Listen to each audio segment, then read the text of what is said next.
आज हम तरल दाब पर गुरुत्व का प्रभाव पढ़ेंगे। ठीक है, तो उसके लिए एक पात्र लिए जिसमें क्या है, d घनत्व वाला कोई द्रव भरा हुआ है ना। अब इसमें हम एक बेलन की कल्पना कर लेते हैं जिसकी ऊंचाई क्या है, h।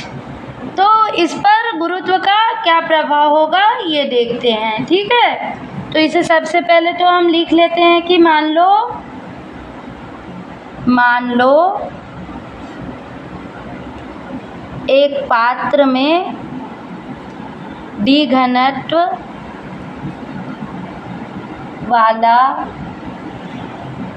द्रव भरा है। इस द्रव के अंदर h ऊंचाई वाले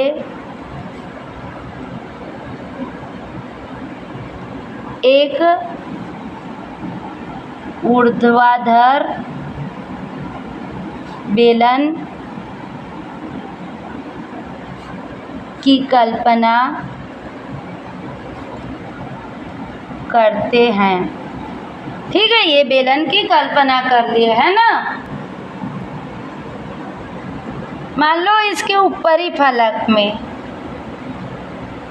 एक बिंदु क्या है, P। ठीक है, और नीचे के फलक पर ऊर्ध्वाधर रेखा पर एक बिंदु क्या है, Q।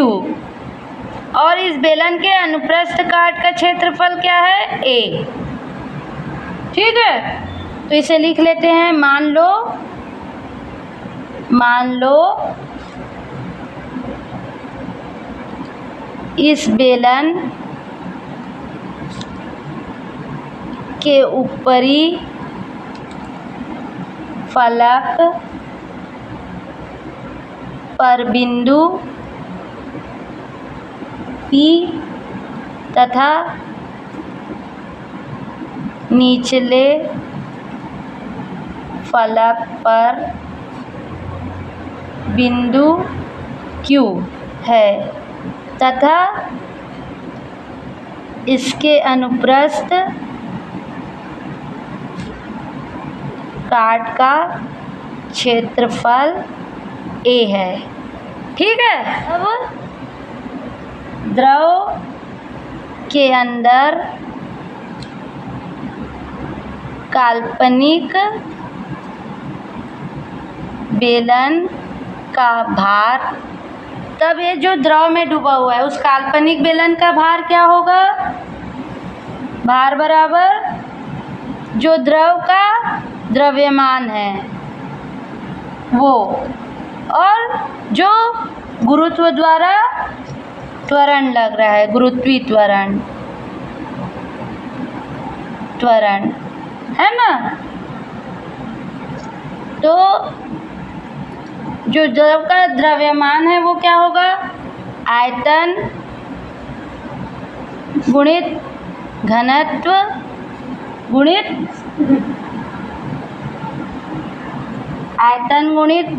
गुणित गुरुत्वीय त्वरण। ठीक है, तो आयतन क्या है, बेलन का आयतन, ऊंचाई h, अनुप्रस्थ काट का क्षेत्रफल A गुणित h गुणित d गुणित गुरुत्वीय त्वरण g। चूंकि क्या होता है, आयतन गुणित घनत्व बराबर द्रव्यमान। ठीक है, और आयतन बराबर क्या होता है, आयतन बराबर क्षेत्रफल गुणित ऊंचाई। ठीक है ना, यहाँ से आ गया AH इंटू DG। ठीक है, और जो ये भार है वो किस ओर कार्य कर देगा, ऊर्ध्वाधर नीचे की ओर कार्य करेगा। ठीक है, यह भार ऊर्ध्वाधर नीचे की ओर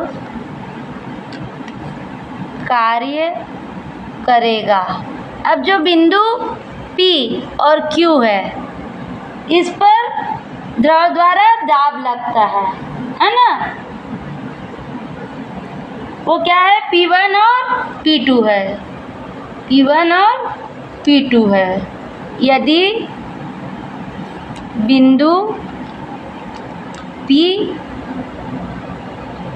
तथा Q पर दाब P1 और P2 लगता है तो ऊपर के फलक P1 पर लगने वाला बल बराबर दाब गुणित क्षेत्रफल। तो दाब क्या है, बल F1 मान लिए है ना, दाब P1 और क्षेत्रफल क्या है, A। ठीक है। इसी तरह नीचे के फलक पर लगने वाला बल क्या होगा, नीचे के फलक पर लगने वाला बल F2 equal to P2 into A। ठीक है। अब चूंकि द्रव संतुलन की स्थिति में है, अतः बेलन पर लगने वाला बल का परिणामी क्या होगा, बल 0 होगा। किंतु द्रव संतुलन की स्थिति में है, अतः बेलन पर लगने वाला परिणामी बल 0 होगा। ठीक है। इसलिए क्या हो जाएगा, F1 plus AHDG minus F2। तो जो ये माइनस इसलिए लिखे हैं हम क्योंकि जो F2 बल है वो ऊपर की ओर लग रहा है और ये दोनों बल नीचे की ओर लग रहे हैं, इसलिए यहाँ पर माइनस चिन्ह ले लिए हैं। ठीक है। और या इसको क्या लिख सकते हैं, F1 की जगह P1 A plus AHDG minus P2 A equal to 0। ठीक है। या इसको क्या लिख सकते हैं हम, P2 माइनस P1 और A कॉमन है ना, इक्वल टू AHDG। ठीक है। तो ये A कट जाएगा। ठीक है। तो ये आ जाएगा P2 minus P1 equal to HDG।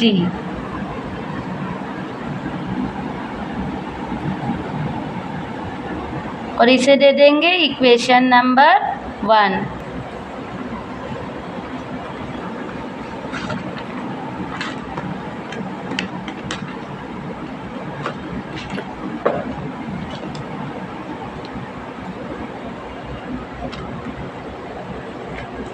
अब जो इसमें से स्पष्ट है कि मान लो द्रव के अंदर एक ही ऊर्ध्वाधर रेखा पर जो बिंदु होंगे उनके बीच जो दाबांतर होगा वो बिंदुओं के ऊर्ध्वाधर दूरी और घनत्व पर निर्भर करता है ना। अतः इक्वेशन 1 से स्पष्ट है कि द्रव के अंदर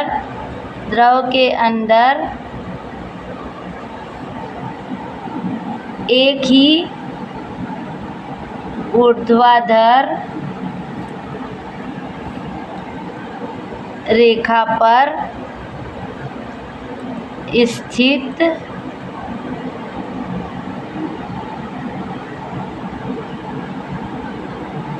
बिंदुओं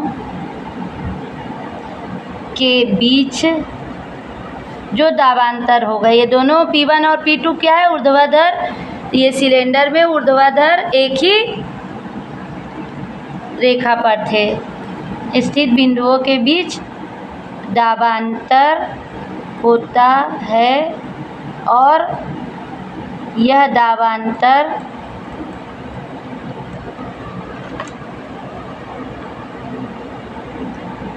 बिंदुओं के बीच ऊर्ध्वाधर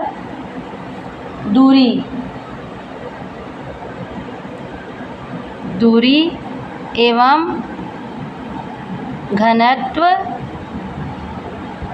पर निर्भर करता है। ठीक है। स्थिति एक क्या होगा यदि क्षैतिज रेखा पर हो P और Q, यदि P और Q क्षैतिज रेखा पर हो, ऊर्ध्वाधर न हो के क्षैतिज हो, तो क्या होगा इस स्थिति में H बराबर 0 हो जाएगा। ठीक है। तो इक्वेशन 1 से क्या हो जाएगा, P2 minus P1 equal to H जब 0 हो गया D इंटू G, तो क्या हो जाएगा ये P1 बराबर P2, ये तो 0 हो जाएगा है ना। तो क्या कह सकते हैं, द्रव के अंदर एक ही क्षैतिज रेखा पर स्थित समस्त बिंदुओं का दाब एक समान होता है। इस प्रकार कह सकते हैं कि एक ही क्षैतिज रेखा में स्थित बिंदुओं पर स्थित समस्त बिंदुओं पर दाब एक समान होगा। ठीक है। ये तो क्षैतिज में हो जब, है ना। अब यदि गुरुत्व की उपेक्षा कर दें, स्थिति 2 क्या है, यदि गुरुत्व की उपेक्षा करें तो क्या होगा, तो इस स्थिति में G बराबर क्या हो जाएगा 0, है ना। तो इक्वेशन 1 से क्या होगा, इक्वेशन 1 से यहाँ G बराबर 0 हो गया, तो ये वाला हिस्सा 0 हो जाएगा।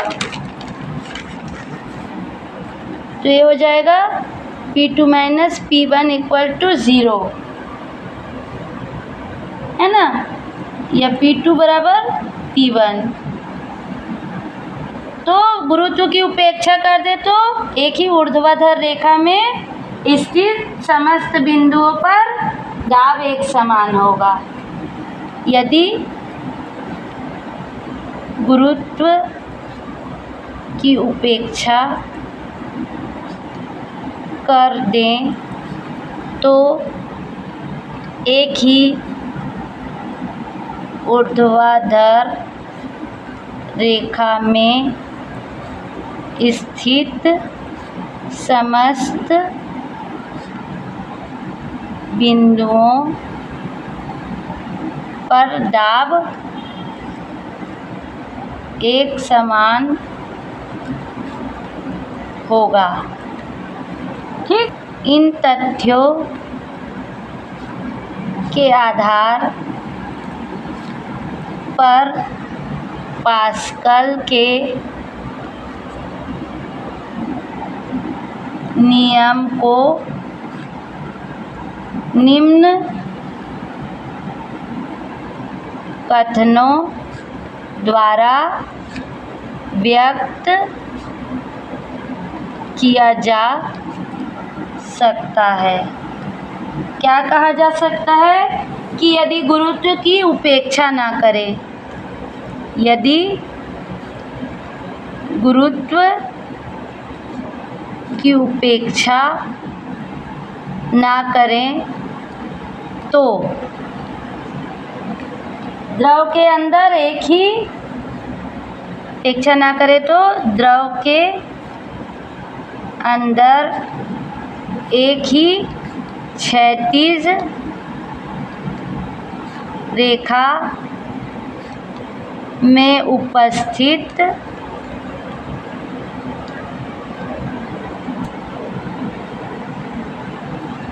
समस्त बिंदुओं पर दाब एक समान होता है किंतु जो ऊंचाई है वो अलग अलग हो, किंतु विभिन्न ऊंचाइयों पर स्थित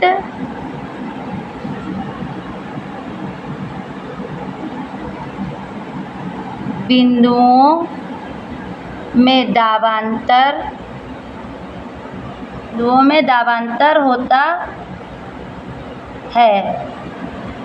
इसके विपरीत यदि गुरुत्व की उपेक्षा कर दें तो क्या होता है? द्रव के अंदर समस्त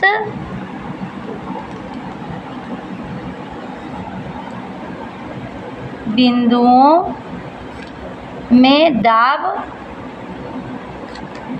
एक समान होता है। अब जो ये द्रव है ना, पात्र में जो रखा हुआ है, इसके ऊपरी पृष्ठ को खुला मान लेते हैं तो ऊपरी पृष्ठ पर क्या है? एक वायुमंडलीय दाब कार्य करेगा। क्या? PA। ठीक है, तब क्या होगा?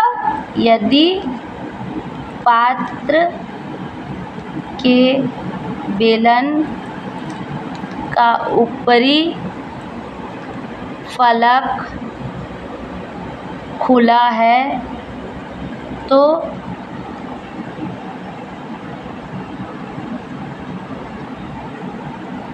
उसके ऊपरी पृष्ठ पर वायुमंडलीय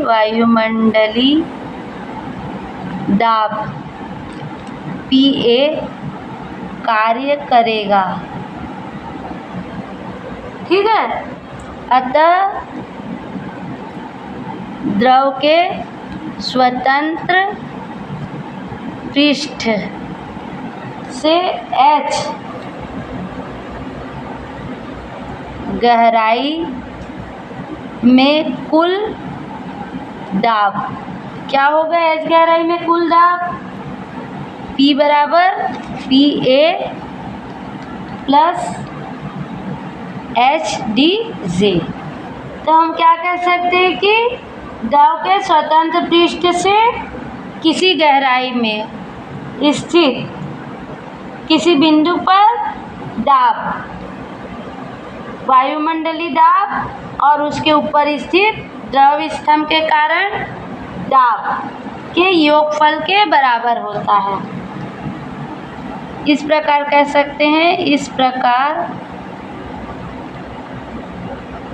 कह सकते हैं कि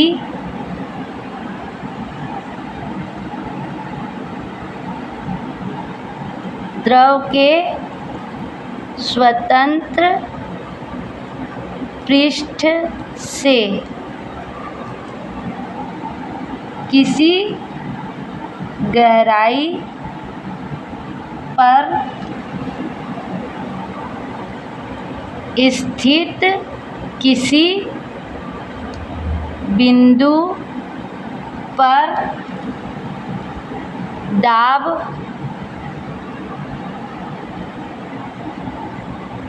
वायुमंडलीय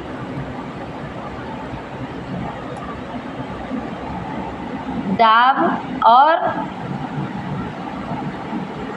उसके ऊपर स्थित द्रव स्तंभ